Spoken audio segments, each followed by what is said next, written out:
Hey guys, it's Michael Griswold here again, and it's hard to believe, but this is January in Denver, and as you can see by my great camera skills, I am outside in a t-shirt and flip-flops.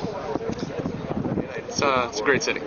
So the reason for this video is I've talked to a bunch of people lately, and they have this similar question about the whole no contact, limited contact idea. And I thought I'd clear the air and really put to rest a lot of misinformation that's being spread around. Now, the idea behind limited contact and no contact is a good one. You know, it's an idea to let the dust settle, so to speak, and to give people each time to sort things out. And I actually, in my course, advocate a period of time where you don't talk to them. But what happens is oftentimes people take these rules of thumb and make them into real rules and make them into, real hardcore questions about whether or not should I be no contact, should I be limited contact. And this really doesn't become helpful, because all that is really simply a rule of thumb. So instead of wondering about should you be on no contact, should you be on limited contact, what you should be focused on is how does your interaction with your ex make them feel? I'm sure this makes sense to you. So rather than sticking hard and fast to a rule of I'm not going to talk to them, I'm going to wait for them to call me, you don't want to do that, and here's why.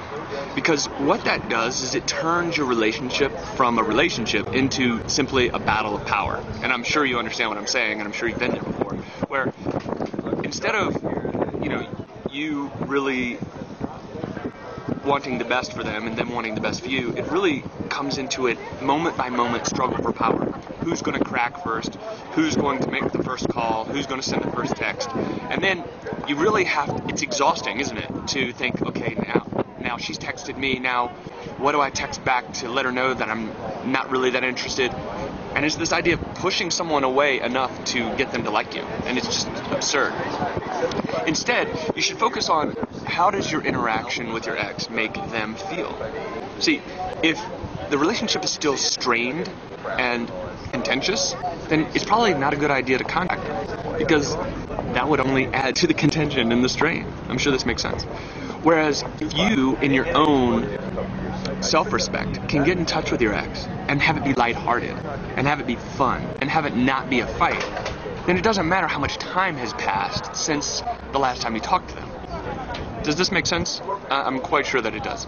So rather than focusing on how long you should go, it's been a week, should I contact them? She sent me a text, how long should I wait until I get back to her? He called me, how long should I wait till I return his call?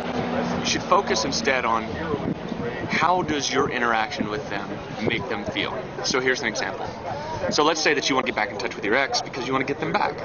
Instead of waiting and waiting and waiting for them to call you, instead call them up and say something fun. Change the air. The air between you has been stale. Make it fresh. Do something funny or exciting. Or just, if you're not typically a serious person, then call them up and say something that's serious. Change the dynamic through your action. You cannot possibly get back with the person that you love by just waiting for it to happen. And although the idea of going for a while without talking to somebody is good, it easily turns into just a waiting game where you end up not winning. So anyway, that's the idea for now. Focus on how does your interaction with your ex make them feel, rather than how much, the rule of how much time has gone past since you've last spoken to them. You can check me out at reunitedrelationships.com, where you can check out my course and get a whole lot more information and in-depth instruction on romantic relationships in general. Until next time, see you later.